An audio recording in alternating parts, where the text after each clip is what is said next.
to that 90s Wrestling podcast. Today, got a very special guest. He's a former NXT Tag Team Champion, one and only Mr. Wesley Blake. Weston, how are you doing, sir? I'm doing great, James. Thank you for having me on. This is an honor and a privilege to be on here. So thank you for having me. Oh, it's a pleasure. And it's actually, at the time of recording, it's actually the 1 year anniversary of my channel. So celebrating it in style, being joined by you. Happy anniversary. If you tell me a year ago, like I'll be speaking to yourself and the names I've had on the show, I wouldn't believe you. So the fact that I've made it 1 year, yeah, it's crazy. So I'm enjoying it. I'm loving it. Yeah, congratulations. That's fantastic, man. Awesome. So I suppose we'll go to the beginning. So I think I've read that you grew up as a fan at a very young age. Yeah. I mean, as my earliest memory has wrestling in it. My father and my mother, they started dating in college, and one of the first dates my dad actually took my mom to was a wrestling show at the Sportatorium up in Dallas. And so my dad was just enthralled with it. He grew up in a small town in Texas, and he got to run track against a couple of the Von Erichs and stuff like that. So yeah, that's in my dad's grandfather, used to love wrestling. Every time he'd go over his grandfather's parents, so that's what they would watch on Saturdays. And so I guess it's kind of passed down, or being a fan of wrestling for so long. And so then as my earliest memory, me being in diapers, and my mom has little video recordings of me as just a baby, 2 years old and stuff like that, running around with, throwing pillows and wrestling with my brothers and all that good stuff. So, yeah, I started at a very early age, and I have my parents to thank for that.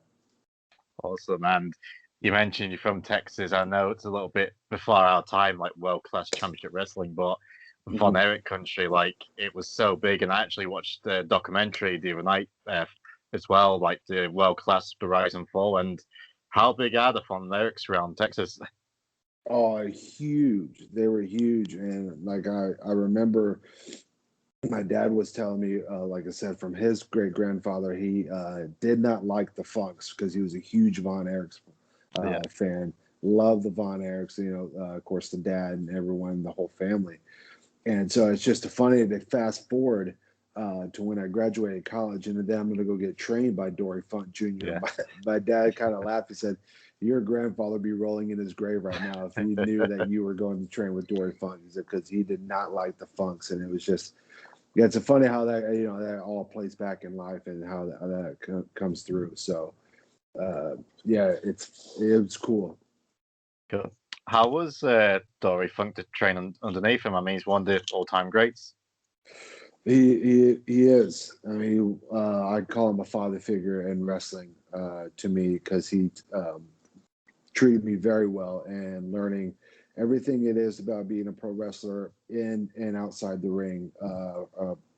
How you conduct yourself in the locker room, how you conduct yourself around business people, how you conduct yourself, like I said, in the ring, and just how just being a professional in life as well. I mean, like I said, he has stories inside and out, traveling the world, and getting to, and it was great to just kind of hear him kind of relive his stories as he told it, and it was just fascinating. And I was just like a sponge, and I was just like almost like I was a kid in kindergarten. We're learning for the first time, just for the first time, just kind of sitting there and listening to him. And we would some nights after a show or whatever, I would just sit there for hours and listen to him, talking, because he had a couple guests come to his camp and stuff like that, and it was just awesome to hear them talk about the business and their stories, and and that was one thing that I'll always hold near and dear to my heart, and I'll always cherish. Yeah, and I mean the students that went through his doors, he's trained the best of the best. Among yourself, was there any other notable students during your time there as well who we might know? Well, I want to say back in the late '90s, he had the Funkin' Conservatory, which was almost like a boot camp of sorts, almost like a tryout kind of thing that he used to run for WWE. So he got to meet a lot of people when they were first coming into business as well. Like with Kurt Angle, he got to train him, for the first couple of weeks and stuff like that. And when people were first kind of breaking in, Edge and Christian's kind of been through that Funkin' Dojo and stuff like that. Mark Henry, Rhino, and I mean, there's just a long list of people that were trying to get in WWE in the late '90s. That he ran a camp for about 2 or 3 weeks to kind of see if they got what they, if they had it to make it into WWE at that time. So he's, his list of people that he's influenced or touched or kind of helped mold and stuff like that. I mean, there's just a long list of them. A lot of Hall of Famers and stuff like that. So yeah, I mean, it's kind of cool to kind of be in the same class or in the kind of group of people that he's had an influence on. Cool. And was there any others in particular in your class while you was there as well that we might know? No one from my class. Like I said, there was a couple kids coming in and out, of course, training and stuff like that. And those are a couple kids that are still out there right now that they're doing very well for themselves, and they're trying to get noticed by any kind of company. And so and with me being out, it's kind of cool to kind of reconnect with some of those guys and stuff like that to kind of see how they're doing, and hopefully our paths will cross once again. Cool. And one of the first big matches I noticed you had was a 8-man tag match against Jerry Lawler, and I believe I'm correct in saying this was actually his first match since he had his heart attack on Raw. So how was it wrestling Jerry Lawler, like one of the all-time greats? Oh man, talk about like a thing that you never thought you would do when you first got in the business, because at that time, like I say, he was working with WWE and announcing and stuff like that. And then of course, sadly the heart attack happened, but Jerry, being Jerry, fought back and came back strong. And so it was just a real honor when Dory kind of told us, like, I want to say the week before, saying that we're going to have Jerry Lawler come to the camp, and then he's going to do a show with us. And it was absolutely incredible, and just an absolute pro in every word of the sense. Like, he came in and it was just nice. He talked to everyone, like, very easy to chat with. He was, loved to tell stories, and that's all you want to do is tell stories and kind of, be under the learning tree of the greats like that. And it was just cool to kind of hear his story from his mouth, and it was always great. That was one of the coolest things that early on in wrestling. And talk about my nerves, because when I first got to Dory's, I mean, the first day, you learn the basics and learning everything, and then he goes, okay, well, you're gonna have a match in front of people this Saturday. So I had 2 or 3 days of training, and then he said the only way you're gonna learn is about being out there. So Fair. And then how do you and that's the one great thing about Dory is that he he brought in Jerry Lawler, and Jerry Lawler wanted to work with us. He was willing to, like, I'll work with these kids, and and so that was a great time, and something that I always high and hold regards. Awesome. You made your way to WWE, and I think this was around about the time they started opening the Performance Center. I might be wrong, but was it true that you and Murphy kind of signed the same day? Was that right? That's correct. We were at the same tryout, actually. So Right. That's where me and Murphy met. We went to the same tryout. I think there was like 75 people there.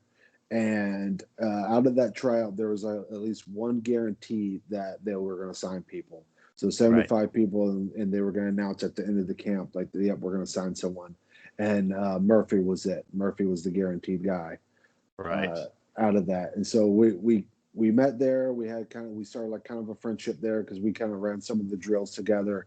And so, yeah, that's where that sparked. And then I got a call about 3 months later. It was at the end of September was that tryout. And I got a call the end of December from Canyon saying they'll be hiring us. And initially, I think they wanted us to bring us on around April. But that kept getting pushed back because then at that time it was still in Tampa, the tryout. And so they wanted to they wanted our class to kind of start when the performance center opened up in June or July. Sorry, July 8th, I believe, was when the performance center. So yeah, me and Buddy, that's where our first day was, July 8th of 2013. And so it was good seeing him. There was a couple other. I want to say there was out of 75 people, there was probably 7 people that made it from my tryout. Oh wow. Yeah. Cool. And whose idea was it for the cowboy gimmick? So when that kind of came about, because I was doing that with Dory a little bit, Right. just to kind of, just trying to get a character. Because when I first got to Dory's, I mean, he's like, well, do you have like anything like, like any special talents? Like, do you rap? Do you dance? Or do you do that? And I just kind of told him my story, and he's like, okay, well, let's, we can fit you up as a cowboy. So I did that with Dory for majority of the time. And when I did my tryout, I cut my promo and stuff like that in front of people as the kind of the cowboy. And when I left there, Juice Robinson was help running the camp. Juice Robinson and Jason Jordan were help running the camp in there. And I remember I was talking to Steve Kern right before I left. Juice like caught me and said, "Hey, cowboy." And I turned around. He's like, "Just let you know, like, there's no cowboys here in NXT." I was like, "Oh yeah, you're right." And which sparked like, "Oh man, maybe he knows something, maybe that's him like telling me, like giving me the nod, like, hey, you did good, like hopefully I'll see you down the road." And so when I got to NXT, you're just trying to find a way to get on TV, try to find a way to get on live events. You're trying to just a way to be seen. So that was kind of my way of doing, just sticking with the cowboy gimmick for a little bit. So I stuck with that, and for a little bit, then I want to say Dusty, after probably about 4 or 5 months, or maybe even 6 months, I don't want to say at the end of the year, just said like, yeah, we're not going to do the cowboy gimmick anymore. You're going to try something new. So I was like, okay. And then we started hitting the ground running with other things. Cool. All right. How was Dusty? I mean, yes, I guess that brief time you had with him before he sadly passed away, but how was it being around him? I mean, I can only imagine the stories what you've got. Yeah, oh man, Dusty was great. I learned a lot from him, just promo wise, and not only that, but just like telling the story. And he was a big advocate of me, because I remember when I first got there, I was kind of cutting promos. He was telling me that he's like, oh, you kind of talk with a lisp sometimes. You kind of have a lisp, and I was like, yeah. And I said, that's just, sometimes how I talk. But he said, no, keep that. Like, that makes you different, makes you unique, So you got to talk how you want to talk. And then he started telling stories like, when I got in the wrestling business, I would try to mimic other people and do stuff. And then finally, once he got like, he was telling me once he got true to himself, like he was able to cut these scathing promos and everything like that. And it was really refreshing to hear. Because, I mean, when, and then cutting promos in front of Dusty. I mean, just talk about like nerve wracking. Yeah. That you always want to come in with your best stuff, because you felt like if you didn't, impress them, or you didn't do good, they would just be like, oh, you would think that they wouldn't think highly of you. So you always try to. That was the thing. I was always try to entertain him or make him laugh in some sort of some aspect, and so. But it was fun, man. Not only did I learn stuff from what he was telling me, but I learned stuff from what he was telling other people as well in that promo class. So it was really, really, really cool, and it was really an interesting time being there, because he would he always had these great ideas of like you said, he's just making movies. He wanted to like kind of make movies into wrestling. That's what his big thing was. And so it was just incredible. Just his knowledge and the way he saw the business, the way he thought of it, and just kind of like his, the way to go about it and stuff like that. It was truly incredible. How much did his passing hit the locker room? Because I'll be honest now, I'll admit it, there's only been so many times I've cried watching wrestling, and when he passed away and I saw his tribute on Raw, that's one of them times. So how much did it hit the locker room when he sadly passed away? It hit everyone, a huge blow to everyone. It was a huge blow to NXT as well. I mean, he was kind of like a backbone and a kind of a voice for, he would go to bat to a lot of for us and like creatively, in the meetings and stuff like that. Like, hey, like, we got this stuff to do with this kid, or we got stuff to do with Blake. Like, let's get something on. He would, we would always, I want to say, at that time, NXT was taped. And so the week of tapings and stuff, they will always have the producers and the creative people. They would always be in promo class, usually the night before. And that was your time to pitch, your, whatever you were working on. And so, I mean, and he would always, it would be some TV people, and then he would bring up some new faces as well. And then when you were brought up, I mean, that was kind of like Dusty kind of tipping his hat to you, like, hey, that I think this kid's been working on this, and I think he has something for y'all that could help NXT. And so when he passed, man, it took the whole locker room. I remember we were on the road at that time, and we, we all got a text message saying like, hey, y'all need to come down to this green room. And, when you got there, you knew something had happened because, there was people standing there with tears in their eyes already. And we're just kind of like, what's going on? And then we got the news, and, I just went back to my room and just sat there, and cried, just for the man and his legacy and what he's all done and what he's done for me in that aspect. And then, we had a call time. So then we went back down probably a couple hours later. Then we went on and did a show. So, and it was in honor and memory of Dusty as well. So it was good, Yeah. Yeah, it was sad when we heard the news, and he's greatly missed. But eventually they paired you up with Murphy. So whose idea was it to pair the two up? You mentioned earlier that you seemed to hit it off straight away with your tryouts. So was it the two of you? Did you just go to Dusty at this point? Was it Triple H, or how did it come about? So yeah, like I said, me and Murphy always kind of got along.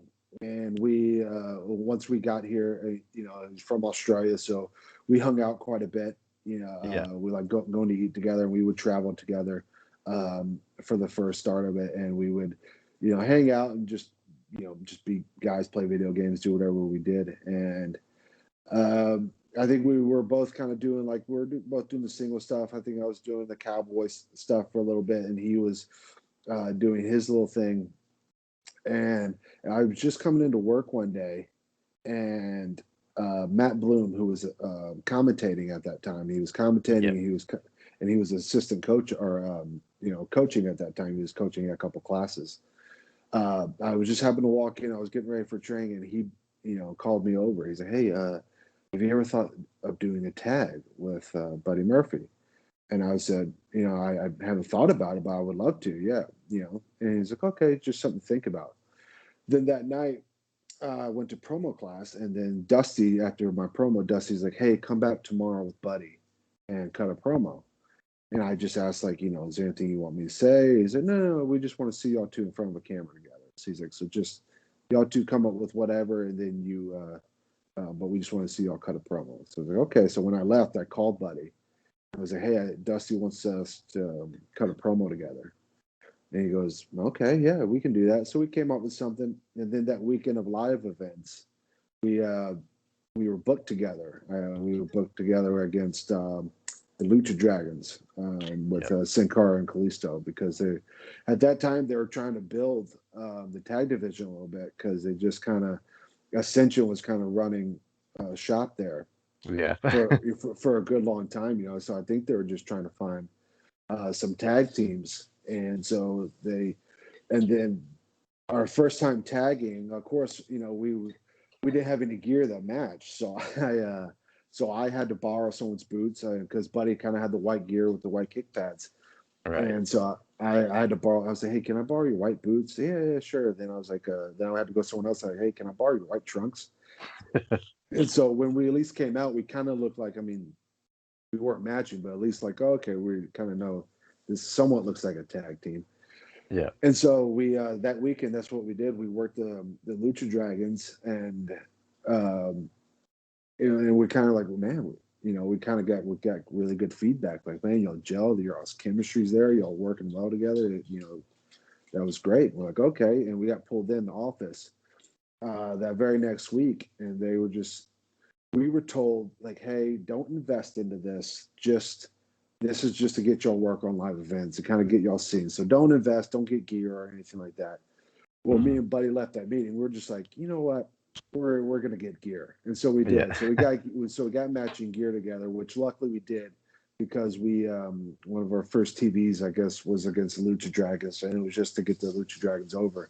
But when we came out with the matching gear, that's when people were like, oh, wow, these guys, like, they look the part. They kind of, they're smooth together. The chemistry is really good. They're working really well, and so that's when we kind of started building momentum with Buddy and Murphy and kind of getting, and that's when me and Buddy started pitching stuff like character stuff. Like, okay, since I think this, we knew like, okay, we're on to something. This is going to work, and so then we started pitching ideas of how, kind of just different ideas of what we saw. Yeah. Yeah, I was watching some of your matches recently, and there was this build-up. You was having these matches, and then at the turn of the year, you really turned it on, and you defeated the Ford Villains, and then a week after, you defeated Lucha Dragons to become tag team champions. So, how did it feel winning your first championship in WWE? Just such a great moment. Oh, it was a great moment. It was a surreal moment just because we, here, me and Buddy we were just like, we were working hard on live events to kind of like be seen and that stuff. And it was just so cool as we were pitching ideas. And like I said, at first they're kind of like, oh, don't invest. And then all of a sudden we were like, okay, these guys are getting invested. So then they start kind of getting with us. But at that time, we were just working hard to get on TV, and for any amount of time. And a lot of times it was just to kind of help other tag teams along the way. And it was a total shock because the weekend before the tapings, we were in Fort Pierce, and me and Buddy got pulled aside, and we were kind of told like, listen, you're kind of wrestling like outside your lane right now. Y'all are, because we were just pitching ideas and just like, hey, what if we have like these colorful masks? What if like if I tag Buddy in for the hot tag, like it goes to black light, and then we have like this, kind of like a black light paint, Right. and Buddy kind of runs a comeback in black lights, that type of stuff.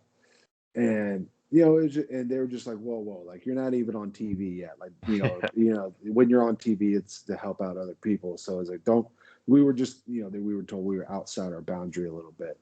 So we kind of got like a stern talking to, and then that week of TVs is when we got told, later that day, like, hey, yeah, y'all are gonna beat the Vaudevillains, which we were happy because we worked with them for so long. We're like, oh wow, we're gonna get a win on TV. And then they told us a little bit later, like, oh yeah, and then y'all are gonna, beat the Lucha Dragons for the titles, and we were just like, whoa, Yeah. But it was great, man. It was a fun memory just because I remember when it happened, like even the locker room was just like, whoa, they were just in shock, but they were very happy for both of us because they saw us of us working to get to that.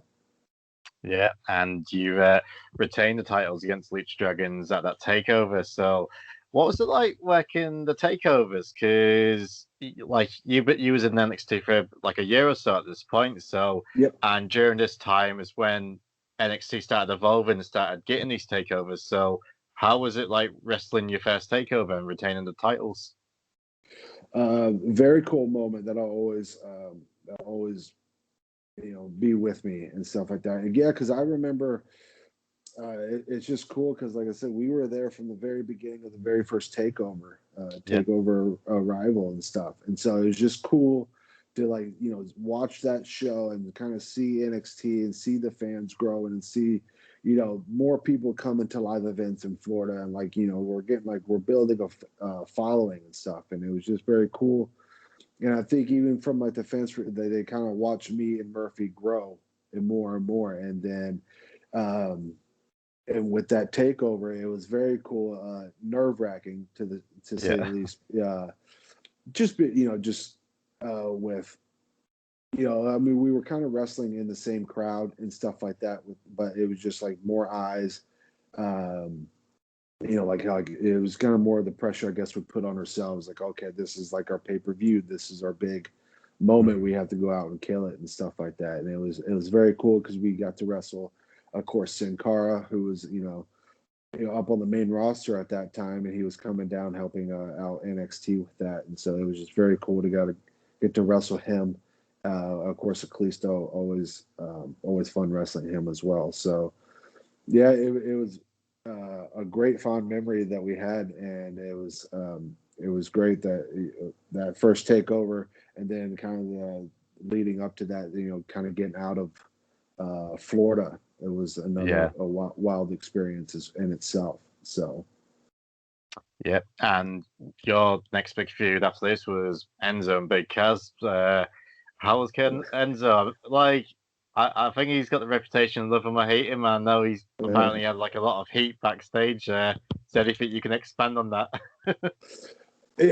So, I mean, I don't know about too much of Enzo's heat, because I guess it came from when he got to the main roster. But when he was in NXT, we all got along very.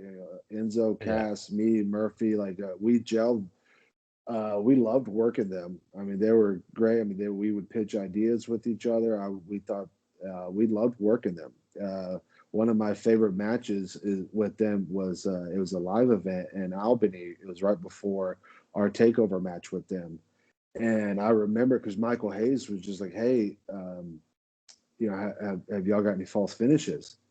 And we just kind of looked at him like, "No, we've been opening the show up every night, just kind of doing, And he goes, "Oh," he's like, "Well, you're about to work a takeover. I want to see some false finishes." And we're like, "Oh, okay." So then that night we kind of got to expand a little bit, and it wasn't, just a cookie. And so we got to actually wrestle like a good 15, 20-minute match with them. And it, like I said, we had a lot of fun.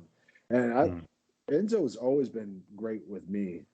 He's helped me out, even like promo wise when I was down at NXT, because he would sometimes stay back because his promos, were always, top notch. I mean, he could always talk. But I remember he would stay. He would sometimes come into promo classes when he didn't have to, and he would sit there and give advice to people and stuff like that. And so when he was in NXT, like I said, I had no problems with him. I loved working him and Cass was always a treasure to work with as well.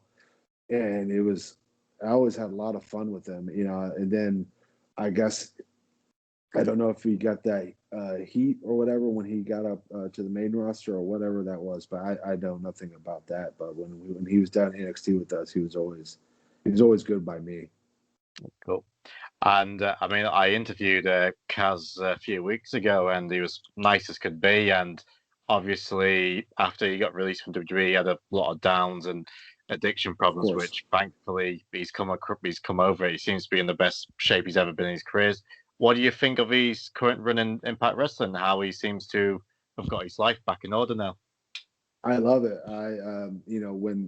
When stuff was kind of happening when he got released, and then I kind of just reached out to him and just said like, "Hey, if you ever want to talk or anything like that, I'm here for you. Just want to know that I love you, brother," and that type of stuff. And he of course he wrote back. He's like, "Thank you," or whatever. And I think he just needed to help himself in a way. He needed to try to find help himself, and he got help. And he looks in phenomenal shape. He's in incredible shape. He's and it's good because I see the cast I saw in NXT, like with Impact. He's hungry.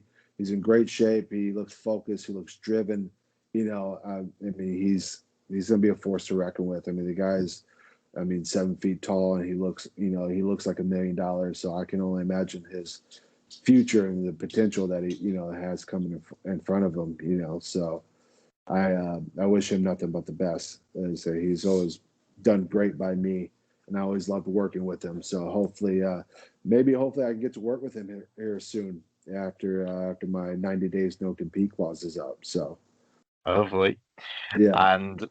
At TakeOver Unstoppable, you defended the titles against Kaz and Enzo, and you were joined by Alexa Bliss. So, how was it having Bliss being part of the package? Because it seems to complemented you quite well. So how did that come about? So that was something that we all kind of pitched, Murphy, Alexa, and myself. So back in those times, there would be at the Performance Center, there would be like we call PC shows, and that would be something like Triple H or some creative will come, and you kind of get the pitch ideas. Our show, like match wise, and that was something that we pitched, and we worked with someone from creative, and we got like this folder, and it was the Blake Alexa Murphy factor, and we did, we kind of gave them what we were about, and then kind of added Alexa to us, so that we pitched it on a PC show first and foremost with her, and we did like worked on entrances with her and stuff like that. And so we did that first to kind of like, hey, do you like the look? This is the kind of what we're going for. And I mean, we got good feedback on it and stuff like that, but we weren't real sure if they were going to go with it until the day of, really, because the day of, because the day of, we're sitting there and we had that, and then the tapings the next day. And I remember the next day at tapings, they were asking like Alexa, like, hey, can you put red in your hair? Because at that time she had blue, for, she was the sparkling Bliss. That's and right, so so they asked her, I mean, when she first came down, but the next day, we were in the red, and they're like, hey, can you do like the red tips? And I remember we had like spray her or color to red to kind of match us. But yeah, that was one of the cool things that would something that we all pitched together. And sometimes when you pitch stuff, it doesn't always work out. Sometimes they take it, sometimes they don't. But that was a cool one where we actually pitched it. We presented it in front of them, and they actually went with it, and we got to run with it. And then we had a blast with Alexa, Murphy, and myself doing that. You did. And you mentioned earlier you played video games with Murphy. So how was it for yourself when you see yourself get put into the video games? I think you was in 2K16, 2K17. So yeah, it must be must be surreal. It was very surreal. What's even more surreal is I have family friends and stuff like that, and friends who had kids and stuff like that, and they were playing video games as me, and that was the kind of like taking me back. I was just like, whoa, like never would I ever thought like I'd be in a video game, like these kids. I mean, I was mostly getting beat up, with the other kids characters and stuff, but that was still great. I would have friends, shoot me a message or post something like, hey, like my son's playing with you on the 2K16. I was like just like mind blown, like whoa, like what? That's the because I remember I remember getting video games on the N64 and stuff and just playing them and getting the and that's another thing that when you get into wrestling, you don't ever like really think about. You don't ever think like, oh, I'm gonna get into wrestling and then I'm gonna be on a video game, and then that's just something that as a wrestler you just never. And then when it happens, it's just one of those like really surreal, cool moments where you're just like, oh wow, that's that's pretty freaking awesome. It definitely is. Yeah. And speaking of awesome, so during this time, you were tag team champs. The guy who was NXT champion at the time was Finn Balor. How talented is he? I don't think there's enough words. Finn was great. He helped out the brand so much, and he elevated it to another level. Of course, because that's when NXT started becoming getting into kind of main roster topic with Finn. That's when that was started like transitioning. Like, oh man, like I don't know, NXT's keeping up with the main roster now. So Finn, I absolutely love the guy. He when it comes to in ring work, he's one of the absolute best, and and just very, very cool. I got to learn a lot from him. We got to he kind of got to watch my matches being there in NXT and stuff like that. And he was always very complimentary and always willing to give me advice on how it would help or what would make it better and stuff like that. And it was just cool because, I mean, here's a guy that came in who's wrestled all over the world and stuff like that. And he came in and he was, um, a guy that I kind of admired later on in wrestling. Of course, growing up, I was watching WWF and WCW. Yeah. And I didn't start learning about Japan wrestling until I got with Dory, and that's when I started realizing Japan wrestling and also the independent scene.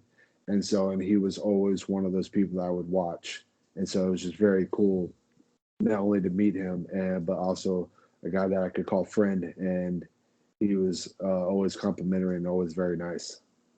Awesome. And he's had a great reign with the tag team titles, 219 days, and eventually that came at an end at Takeover Brooklyn against the Vaudevillains. So, how was it losing the titles? Because I think it was a little bit after this they eventually broke his apart because they decided to put Alexa to main roster. So, do you feel like you could have done with getting another tag team run, or do you reckon that one title reign was enough for you? No, so I mean, back in NXT, the way we kind of saw the pecking order, you saw like, okay, you people that had their title runs, and then once they kind of dropped the title, they would stay for a little bit, but then eventually get called up to the main roster, Yeah. and that was kind of what we, so we dropped our titles to Vaudevillains, which we were very happy to do. But working both those guys were phenomenal. And we thought like, okay, we'll kind of, do our part, maybe finish our story out with the Vaudevillains, and then eventually we thought we would, move up. But that didn't happen. And so, No. we so we kind of were asking like, okay, like, what are we doing? What if you're not getting brought up? Like, what are the, we're going to get any other storylines and stuff like that. And then it was brought to our attention like, okay, we're going to split Alexa up for Bjorn. And we're just like, oh, okay, well, that's fine. And so when it was told to us, we were told that it was Alexa splitting from Murphy and myself. And then that kind of morphed in. Once Alexa, separated from ourselves, then Murphy and I started separating from ourselves. Yeah. And it was just a weird trend because we were never really told, because we were still like wrestling live events as tag and stuff like that. Then we would just get the TV and it would just be like, okay, Murphy, you're wrestling this one. And we're just like, oh, okay. And then like, oh, Blake, and you're wrestling this person. And we're just like, wait, we're not like tagging or anything like that. And they said, no. And then they kind of like started coming like, all right, we're going to do some story stuff with you and Murphy. And so me and Murphy pitched like, oh, how about we do like a best out of 3 series with me and him? Like, I think Murphy wanted to go towards the babyface route, and I wanted to go more heel. So we pitched the best out of 3 series, but they said no. Instead, they were just like, listen, y'all have a match, but it won't be much of a match. It would just be y'all two do about 2 minutes of work, and then Samoa Joe would come out and kind of, that's when the Samoa Joe line was being, thrown in. So we're like, okay, because we were told they just didn't want us to the one be better than the other is what we were told. And so when we would wrestle each other, they just didn't want, okay, Murphy's better than Blake or Blake's better than Murphy type thing, which, it is what it is. It wasn't our call. So, and that's when we started going off on our different paths. And then he started, he was really, Murphy started really leaning out and started getting in really great shape. And he was, trying to get, that's when 205 was just coming on. Yeah. And I know he was trying to get onto that. And then I started, trying to do a heel character in NXT because I figured I was like, well, maybe I can try to do a heel character because if I become a good enough heel, I can work with some of the top baby faces that were getting brought in at that time. So, and that's what we did. And that's what, eventually Murphy got called up to 205, which I was very happy for. And then I stayed in NXT. And I was still trying to get on TV as a heel and trying to get my persona over. Then that was told that I wouldn't be doing that anymore. So that was the end of 2016, I want to say, where they told me like, nope, you need to find another persona because we have another guy coming up kind of doing a similar thing and Velveteen Dream. And so I was like, okay. Right. And so I was just like, and I was actually on an Australian tour at the end of 2016 that I was told that. And so when I got back, the first phone call I made was to Steve Macklin now. Yeah. And I asked him, I was like, well, would you like to tag with me? And he said, yep. And that's when we started kicking off ideas and started kicking off what would be Forgotten Sons. Awesome. How long did you know Steve before you started tagging? So our car ride used to be me, Murphy, Steve, and Alexa a lot of times, so he was in our car rides a majority of the time. He got into NXT the beginning of 2014, Right. and from the very first time I met him, the very first words I spoke to him, because I was helping a friend move. So, I mean, he must have been there maybe a week or two. I went up and asked him because I knew he had a truck. And so the very first, I was like, hey, just to let you know, I'm Wes. And, do you mind if I borrow your truck? And without hesitation, he goes, yeah, that's no problem. Here you go. And it's just something I was like, man, I don't even know this guy. It was just something that he just, I'm like, yeah, here, he trusted me. And so after I bought his truck and, brought it back safely, we went out to dinner that night. And we just kind of started, talking and shooting the breeze, and that's kind of when we kindled our friendship. And then Awesome. then we started, like riding together and stuff like that. And so it was like me, Murphy, Steve, Alexa, and stuff like that. And so it was just, then we just kind of became best friends. Even when me and Murphy were in there, Steve would just be, it kind of feels like we should be tagging sometimes. And so we were, yeah. Was there any So ever yeah, talk of? Oh, sorry. yeah. Was there any talk of you like becoming a trio? Well, at that time, Steve wanted to do singles at that time. So, but I mean, now with all the sudden releases, I think that could definitely be something that a trio Yeah. that we can, a faction that we can do, because that was something that we all bonded over, and we rode for the car ride for many years. So that was something that was really cool. Awesome. Go ahead. And I would imagine you mentioned you've done a lot of car journeys. I would imagine there'd be one or two fun road stories. Yeah, I got a lot of good road stories. A lot of with in ring, some without a ring.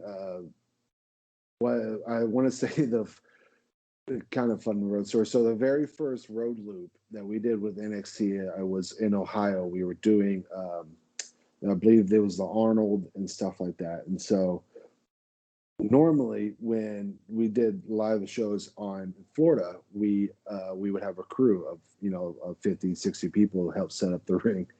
Well, they never took the account that when we were on the road shows that we wouldn't have the same crew. So now you have 18 to 20 people from the from the live event that would had to pack and unpack the truck. And so that was like, that time in Ohio it was snowing, and that's one of the cool things, because you have like me and Finn Balor sitting there unloading a truck, with the other talent, like help setting up a ring and stuff like that. And that was like the bonding moments. You were all kind of like, oh, what is going on right now? But it was just one of those cool bonding moments where Yeah.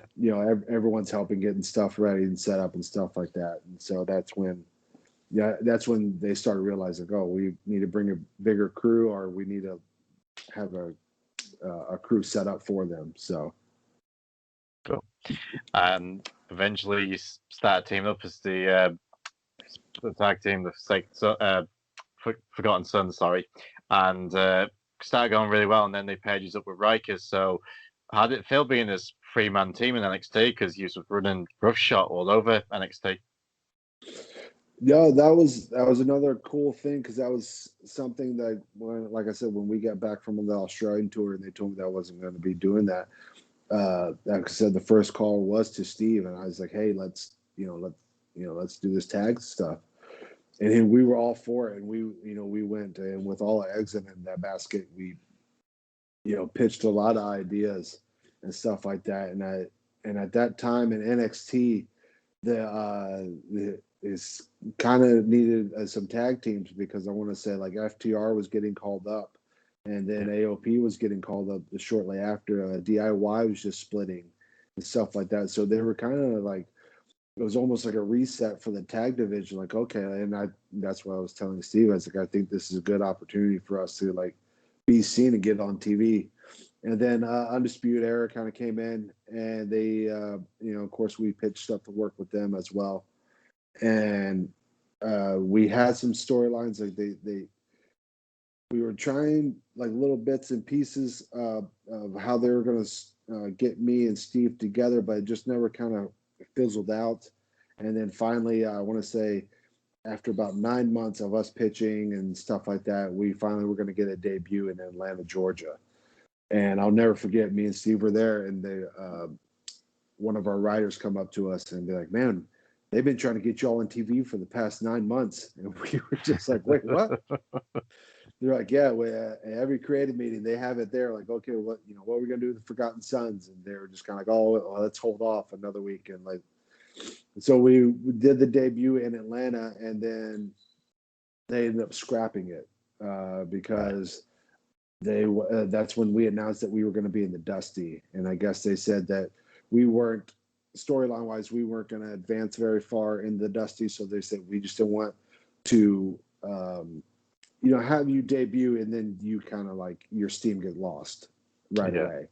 So we were like, okay. And then that's when Ryker started joining us. That's when we were told like, hey, Ryker will probably be joining you on. And we're like, okay. And we all three hit it off. Of course, Ryker and Steve had the military background and stuff like that. And then we kind of all started riding together to kind of better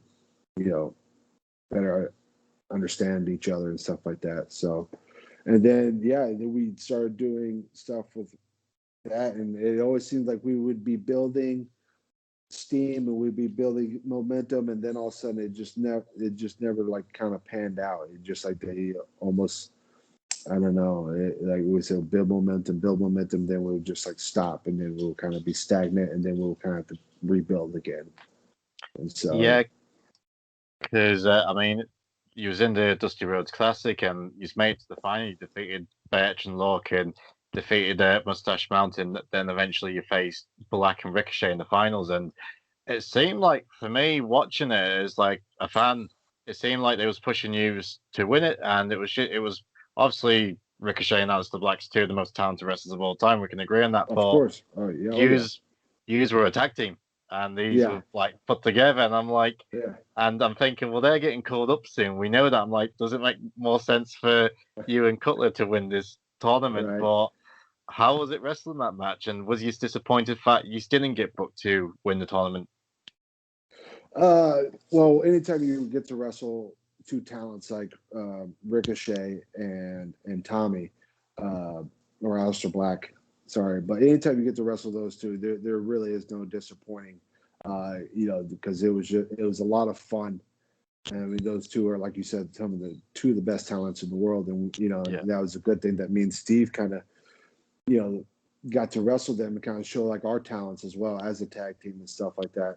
But it was good to see them go on because they had a great match with the Viking Raiders, and they even kind of got called up as almost like a tag team-esque on the main roster a bit. So, there was no disappointment or whatever, and we were just hoping like, with that loss, we would kind of come back with some momentum, like, hey, storyline wise, maybe we just start tearing through people or whatever. But that's not our call. That that's it's up to creative and of course everyone there. And so disappointed? No, we weren't disappointed at all. We were we had a lot of fun with it, and we had a lot of good times, and we were very happy that we got to kind of show ourselves with Ricochet and Aleister, two top talents, and then we were very happy with that. So, I mean, it would always be great to win the Dusty, just because of the history that I had with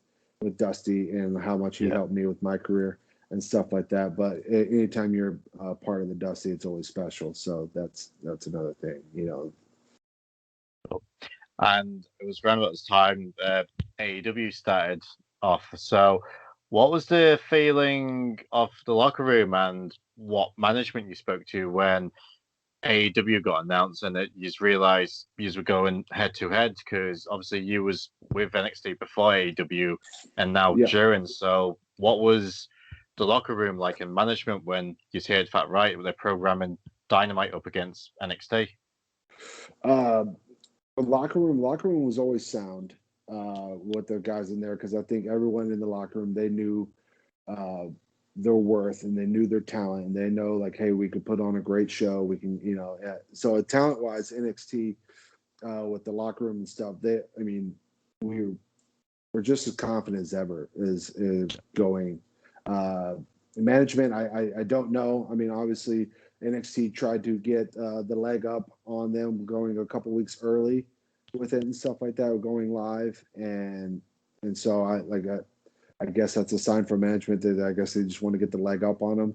But locker room wise, I think we were all kind of hungry. We were all kind of chomping at the bit to kind of go live. I think because we were like, oh yeah, let's do this. Let's we want a shot. We kind of want to show what we can do.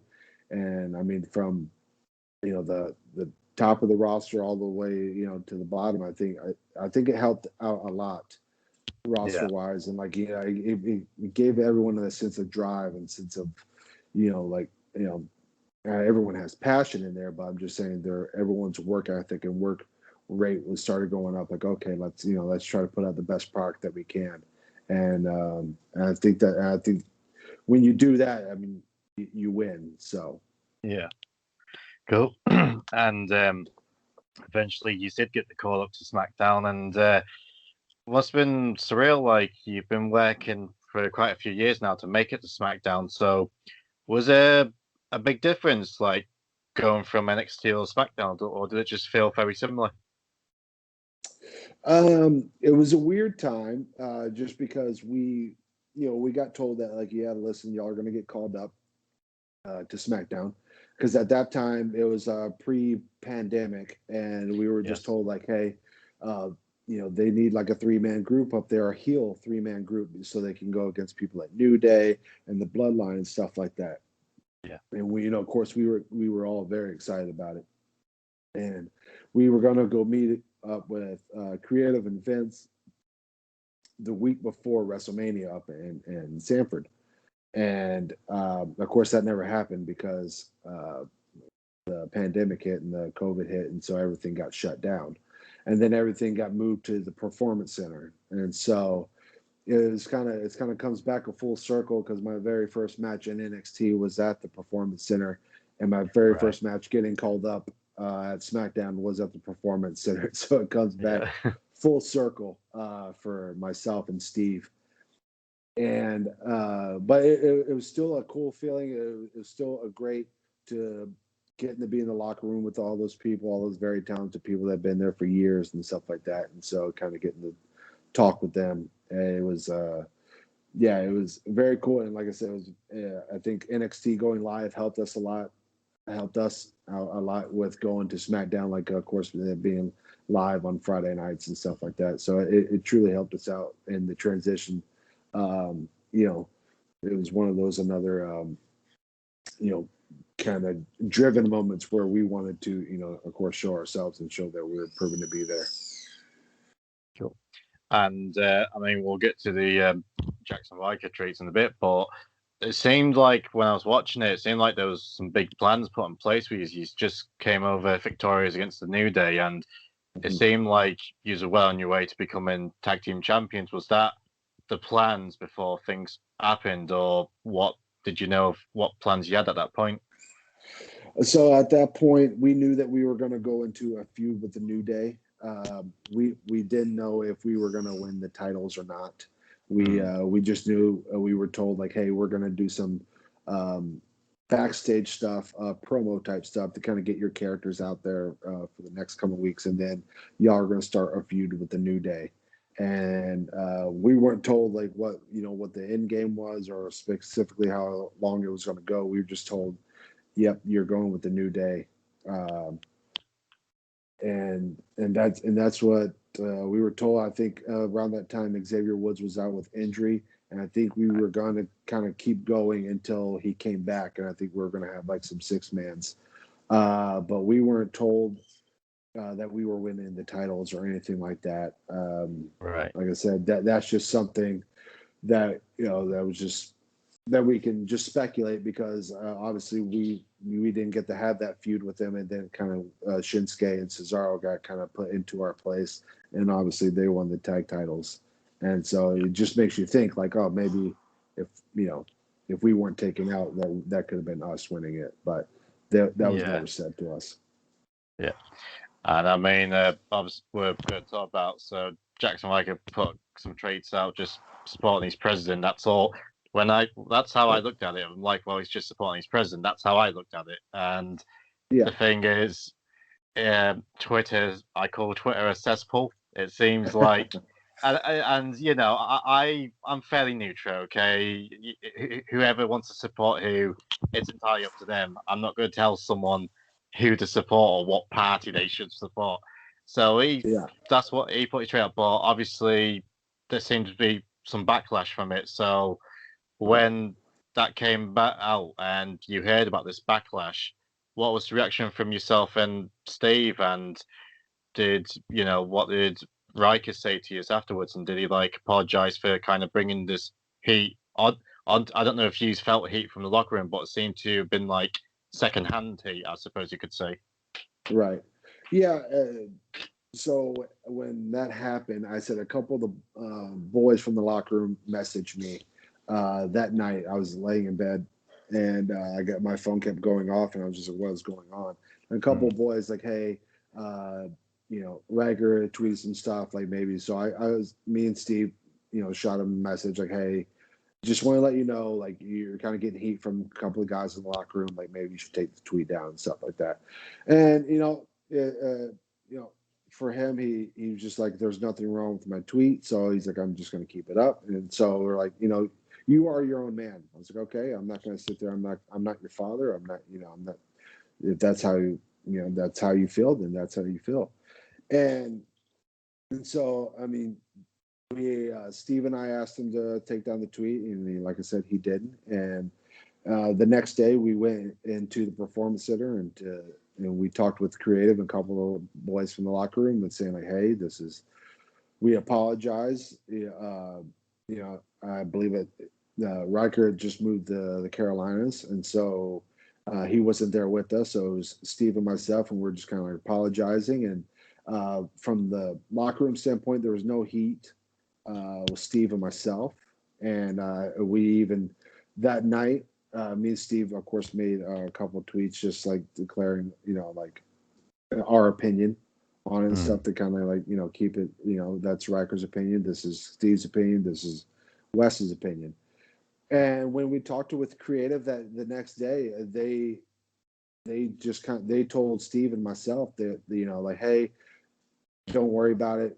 You'll be fine in a couple of weeks. This will blow over, and we're going to continue on with the storyline." And so when we left that day, Steve and I thought to ourselves, and we told Riker that they are going to continue with the storyline Right. with us going to the New Day. And then it was Big E who texted us about a week later saying like, "Hey, we're not going with y'all. We're going with Shinsuke and Cesaro." And so that's how we kind of figured that out. And so, and Riker has apologized. I've talked to him several times. I still talk to him, not as much, but here and there through even now. Yeah. And he's like, I never meant for y'all's careers to be brought into this. He's like, I never meant for that. He's like, I didn't mean that. I didn't mean to hurt y'all in any way, shape, or form. So with and I believe him. I don't think when he made that tweet he thought like, all right, I'm going to dismember us and then I can go on. I don't believe that at all. And so when we were talking with creative about bringing the Forgotten Sons back, we asked like, "Hey, do you still want us as the three? Do you just want Steve and I? Do you want Riker by himself? What we pitched all sorts of ideas to them, and they just told us like, no, y'all three are going to be a trio, and y'all are going to come back and stuff like that. It's just going to give us some time." So like, okay, and I want to say it was September of that year of 2020. That's when they contacted us and told us like, "Yep, we're going to bring y'all back, y'all three, but y'all are just going to have a different look Right. as the Forgotten Sons." So we're like, "Oh, okay." So we'll have a different look. I didn't know what that entailed, and then it wasn't. Then of course, a month went by, 2 months went by, and we haven't heard anything.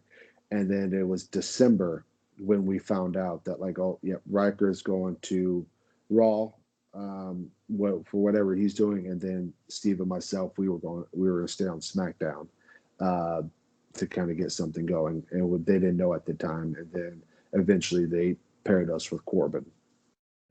How was it being paired up with Corbin and these were the Lone Wolves or the Knights of the Lone Wolf? So did you feel like it would have worked eventually, or was there a feeling that like we don't really think this fits us sort of thing? No, I think with Steve and we always thrive on ourselves that we're going to make it work no matter what. So once we were told like, hey, y'all are going to be Knights of the Lone Wolf, we're like, hey, we're going to make this work to the best of our ability. And so and of course we were talking with Corbin and stuff like that to kind of help bring out like the layers of him that what he thought was the character and stuff like that. And Steve and I were kind of giving him ideas what we thought of the character, and we were all working well together. We were both very excited because it seemed like they were going in a direction where it was going to be us versus Murphy and the Mysterios, with right, getting to wrestle Ray and even his son Dominic. It was going to be a lot of fun. I was looking forward to that as well, and so I was very much looking forward to that, because I think that's when it was the beginning of this year where they were saying like, hey, I think there's going to be a program with Murphy and the Mysterios against Corbin and the Wolves. And so that of course that just gets you excited and giddy, because we were just like, all right, like let's get going with this. And then of course that got halted. Yeah, and eventually Steve got released, which was a shock for everyone. Then yourself Yeah. and Murphy, like within weeks of each other, really. So was it something after Steve got released?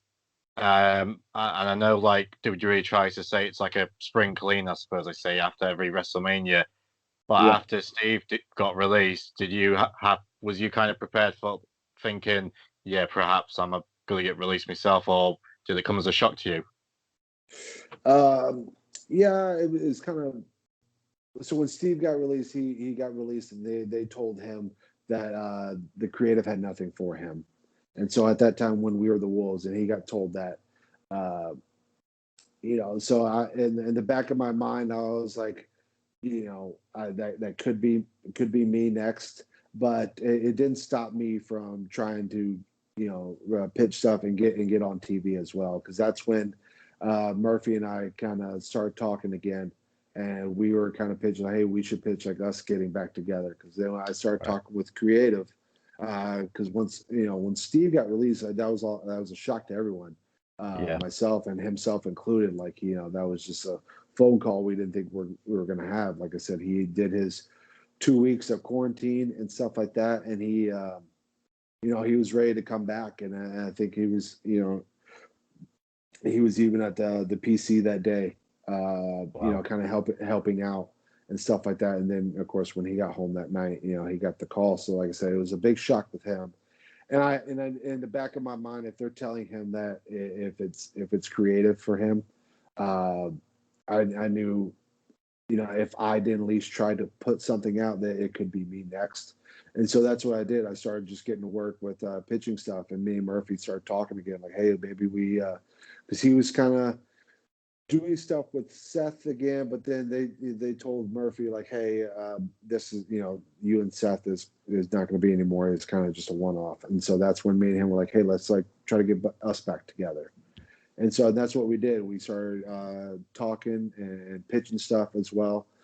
And he the week after Mania, he was going to go in and talk to creative, and I want to see Paul Heyman and kind of see if we can get the ball rolling with us. And then the next day, I got the call saying that I was going to be a budget cut. So yeah, it came as a shock, and like we mentioned, like you've been part of two really, really great tag teams, and hopefully, obviously it's a shame that you just got released, but well, hopefully after your 90 days gets done, obviously Steve is now heading towards Impact. So what's yeah. the likelihood we might see a reunion over an Impact, or will you and Murphy reunite somewhere else, or are you just going to go your own way to, I don't know, say AEW even, or NWA, Impact, Ring of Honor? I mean, the fortunate thing, if there is something to look at least now there is a lot of shows what's starting to run again. It's not like last year where we was in lockdown, so that's Yeah. the silver lining. But is Impact somewhere you would like to see yourself? Yeah, all those companies that you just mentioned, I would love to work with any one of those companies. I think they all have very talented wrestlers, and they all have, have a ton of talent that I would love to work with. And as of right now, I would love to partner back up with Steve. I mean, that's something, if that ever comes about, like I said, Steve just got signed with Impact, and I'm excited to see his debut tomorrow. Yeah. And our Thursday. So I'm excited. I'm excited to see that. I'm excited to see how he's going to be doing. Like me and him still chat, every day and stuff like that. And and if it comes a time where it's even Murphy and myself, like coming down the road, and that's the, like you said, the silver lining. Like I love that. That wrestling is coming back. You have all those companies, and you have stuff opening back up again. You're starting to have fans come in and starting to. There's this WWE is not the one stop shop where you can go, and it's very exciting. And it's a very exciting time, and like I haven't been contacted with anyone yet. Of course, with the 90-day no compete. Yeah. So we'll have to see here in probably about 5 weeks or so after that we'll kind of see what offers are brought my way. And so, Awesome. but yeah, I'm looking forward to that because, like I said, I watch Impact. I watch all the wrestling because as a fan of myself, I still love to watch it. And there's just a lot of cool possibilities. Like Impact has a lot of great roster. AEW's roster is great, and MLW, I would love to work, the Von Erich kids there with with Dory, and stuff like that. And then ROH, I have a lot of people over there that I would love to work as well. They have a very talented roster, and so there's a lot of opportunities, and that's the part that's very exciting for me is that I can go out there and keep working on myself, go out there as a single star, and kind of get to brand myself. Or I can go back and me and Steve can tear it up as a tag team, or like you said, even me and Murphy can join up as a trio, as a faction somewhere. That'd be awesome. Yeah. So the possibilities are endless, and that's the part that's very exciting, very gets me wanting to get out there. Awesome. Well, it's been a pleasure having you. But before we go, we're down to the final segment. So I put it out there if I was interviewing you, and yeah, we've got some fan questions. So Okay. are you ready? I think so. Cool. Right. So first question from Demo God 1. Any fun Johnny Gargano stories? Any funny Johnny Gargano stories? I'm trying to think of.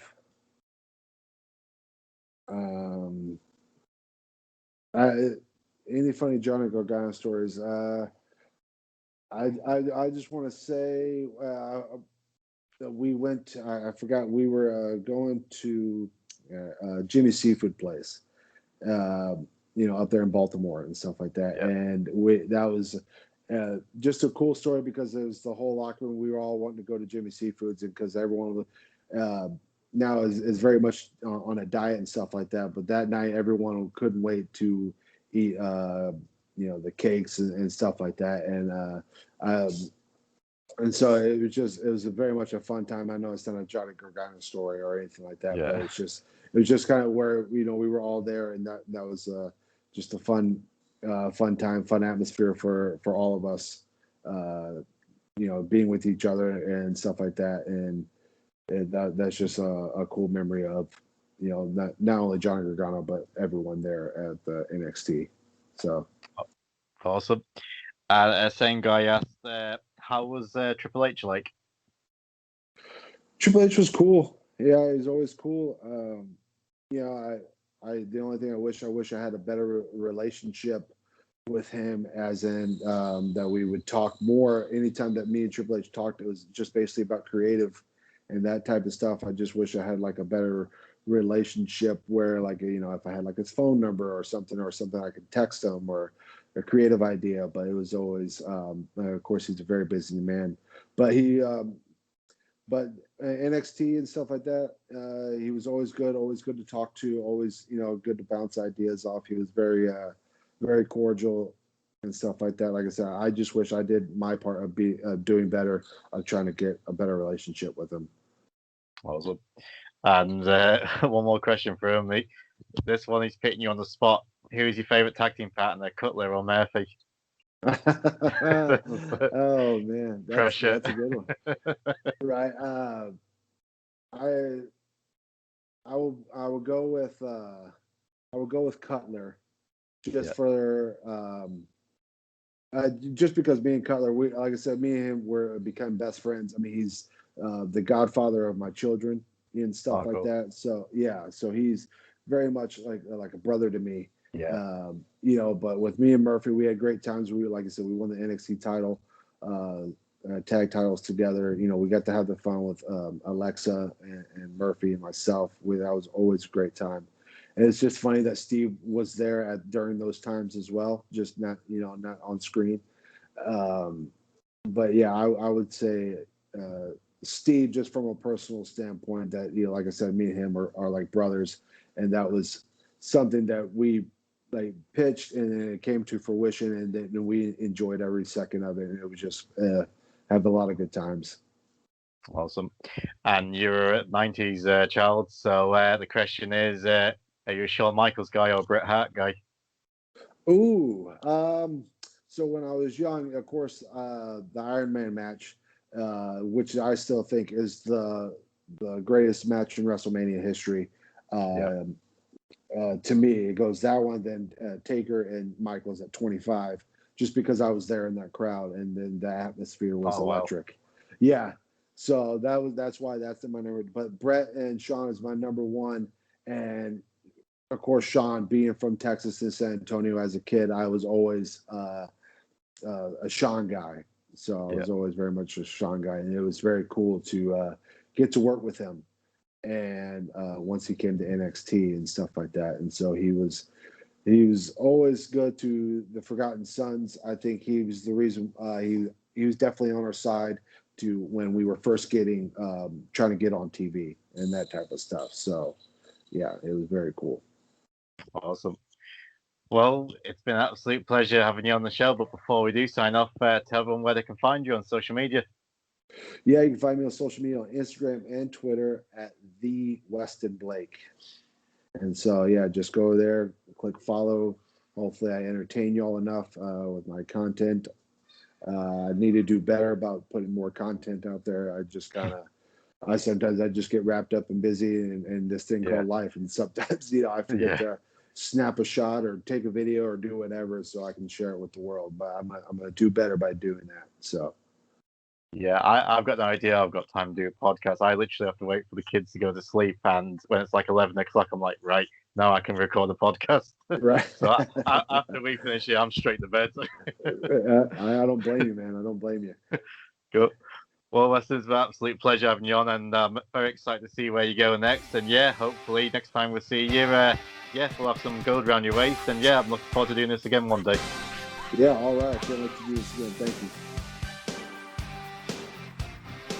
Hey, James here. Thanks for checking out this interview. I hope you enjoyed it. Now it's for an announcement for next week's interview, and a great guest for next week. We've got the one and only Chuck Palumbo. Many of you remember him from WCW, but many more will remember him from Chuck and Billy, that awesome tag team. Great chat to Chuck. Talked about his time in WCW, talked about Sean O'Haire, tag teaming with Billy Gunn, all the other gimmicks he had in WWE, and yeah, some really, really great stories, and yeah, hope you enjoy it. And if you do enjoy my interviews, please hit that subscribe button on YouTube or on podcast form. It really does help me out. Give me a like and a comment, even better. And if you want to follow me on social media, you can follow me on Twitter at 90s Wrestling Pod. You can also follow me on Instagram at 90s Wrestling Podcast. And we've also got the Facebook group as well, that 90s Wrestling Podcast. So until then, I'll catch you in the next one. Bye.